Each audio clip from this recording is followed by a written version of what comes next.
వెతికే క్రమంలో తనకు ఎలాంటి పరిస్థితి ఎదురైందో చెబుతూ ఒక మహిళ పెట్టిన పోస్టులు ప్రస్తుతం నెట్టింట వైరల్ గా మారింది. వీడియోకు జనాల నుంచి పెద్ద ఎత్తున స్పందన వస్తుంది. బెంగళూరులో అద్దె ఇళ్లకు ఎంత డిమాండ్ ఉంటుందో ప్రత్యేకంగా చెప్పక్కర్లేదు. అయితే అక్కడ ఇళ్ల కోసం ఎంత పోటీ ఉంటుందో ఒక మహిళకు ప్రత్యక్షంగా తెలిసి వచ్చింది.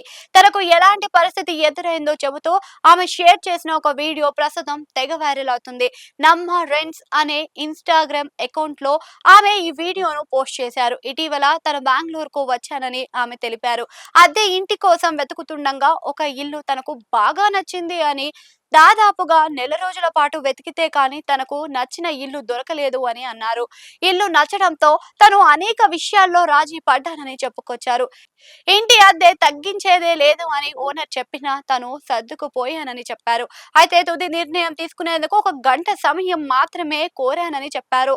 అడ్వాన్స్ ఇచ్చేందుకు గంట తర్వాత ఇంటి ఓనర్ కు ఫోన్ చేస్తే అప్పటికే వేరే వాళ్లకు ఇచ్చేసినట్టు ఓనర్ తెలిపారని చెప్పారు. ఇది తనకు తీవ్ర నిరాశను కలిగించిందని అన్నారు. నచ్చిన ఇంటిని కోల్పోతే ఆయన వాళ్ళను కోల్పోయినంత బాధ కలుగుతుందని అన్నారు. మరో ఇల్లు దొరికేందుకు ఎంత సమయం పడుతుందో తెలియదు అని విచారం వ్యక్తం చేశారు. ఈ పోస్ట్ కు జనాల నుంచి పెద్ద ఎత్తున స్పందన వచ్చింది. బెంగళూరులో పరిస్థితి ఇంతేనని అనేక మంది కామెంట్ చేశారు. 30 నిమిషాల వ్యవధిలో తను అద్దె ఇంటిని మిస్ చేసుకున్నాను అని ఒక వ్యక్తి కామెంట్ చేశారు. విచారం వద్దు అని మరికొంతమంది అన్నారు. వెతికితే అంతకంటే మంచి ఇల్లే దొరుకుతుంది అని భరోసా ఇచ్చారు.